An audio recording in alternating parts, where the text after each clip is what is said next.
guys, welcome back to Mommy and Peanut. Today we're reading about Mary Mcleod soon.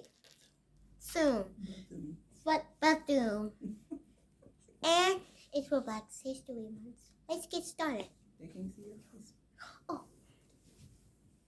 Okay, this is a book that I purchased some years back. I can't remember when, but it's this book right here. It's called the Black Heritage Commemorative Society Collection. And every month when you had signed up for it, it was years ago. I don't know if you can still purchase it or not, but every month they would send these cardboard. They look like cardboard, but it's all about Black history, all about, you know, the Blacks who trailblazed throughout history. And slaves. And it was all about if they lived during slavery or after slavery. Famous people, famous singers, writers, jazz musicians, dancers, athletes. Tap dancers. Yeah. Educators, scientists, you know, stuff like that. And they would send it every month in a box. I think you would either get like 5 or 10 in a box until you fill this entire binder up. So this is what this is. Earlier today, we read about George Washington Carver. Who was George Washington Carver? He is the one that made peanut butter. Yeah, he was into agriculture, excuse me. Yeah. And education. And we read about Martin Luther King, that one's easy. Yeah, Martin and Luther Harriet King. Tubman, Yep. Ida B. Wells, Jackie Robinson, and that other boy. Yep, we did. Ida B. Wells is the first lady. Jackie Robinson, who we all know pitched Major League Baseball.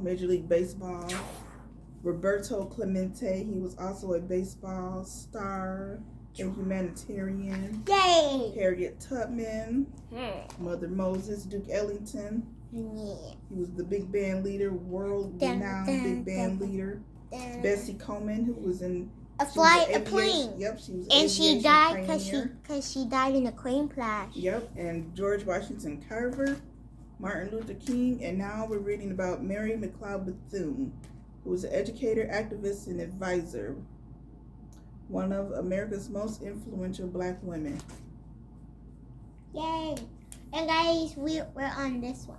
Yeah, we started reading already. She was born in 1875, died in 1955. She had one child. She was married.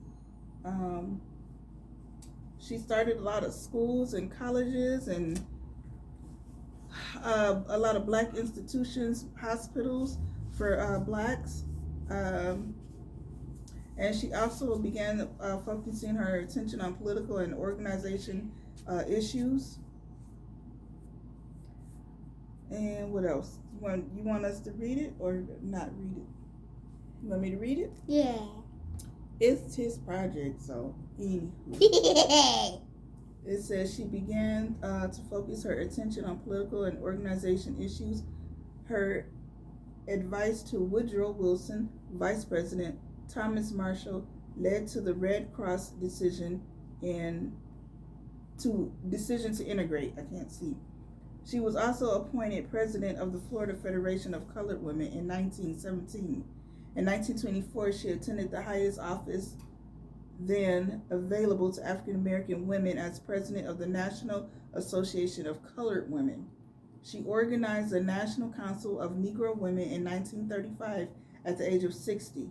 The council's first office was in Bethune's living room, but soon moved to a larger quarters in a Victorian townhouse in Washington, D.C.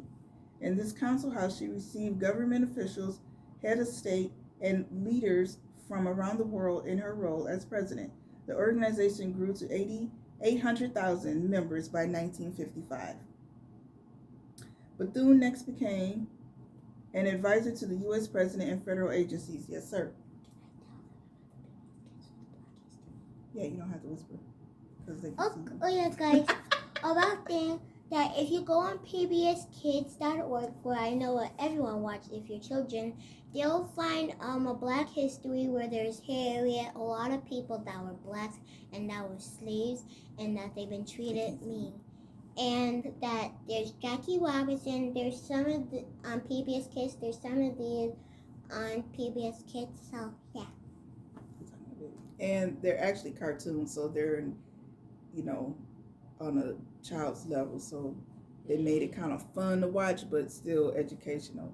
So check it out for this month for Black History. Check it out next month too, and the month after that, and the month after that. Black History Month don't stop because it's February, or February almost over. Okay, let's finish reading about Mrs. Bethune. So where did I stop at? Okay, she became the next advisor to the U.S. presidents and federal agencies and served behind the scenes as a member of the Black Cabinet. She worked with Calvin Coolidge, Herbert Hoover, Theodore Roosevelt in areas such as housing, employment, education, and child welfare.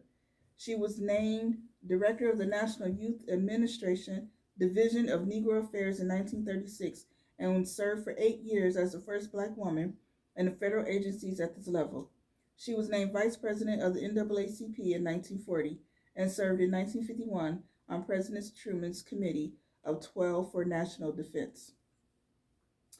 She concurrently worked with many civic organizations, including the Association of American Colleges, the League of Women Voters, and the National Urban League, and campaigned for desegregation in the U.S. Armed Forces as a special assistant to the Secretary of War during World War II, while advising on the selection for the first female officer candidates.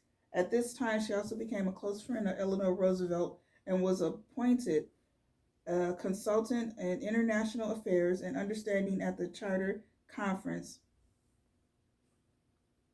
of the UN. Okay, I can't see.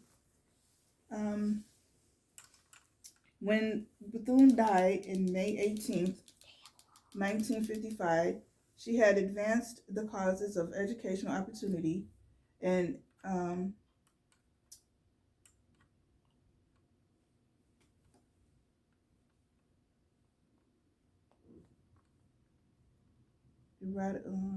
lost my spot.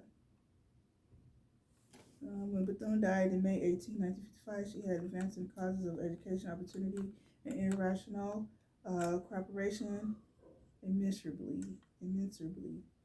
Ooh, can't post this child.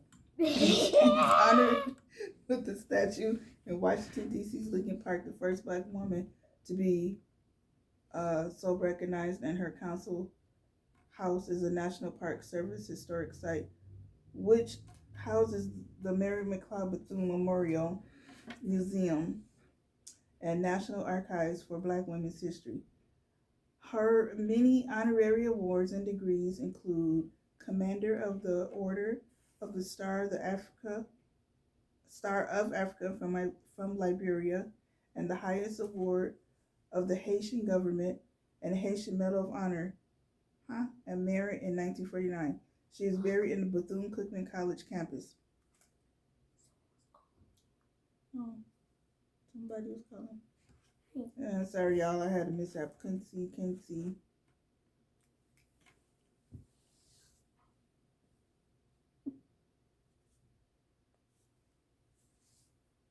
So that's 2 for today.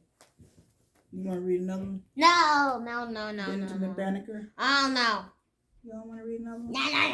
No. Charles R. J. M.D., researcher, teacher, surgeon. We all know who Benjamin Banneker was, mathematician, astronomer, first African American man of science.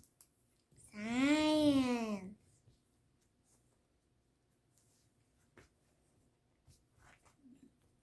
John James Adams. Audubon. Oh, come on. Well, that's what it says. Leading artist. Okay, bye-bye, guys. See y'all later. I was going to keep talking, but he want to cut me off. Peace out, y'all. Bye-bye.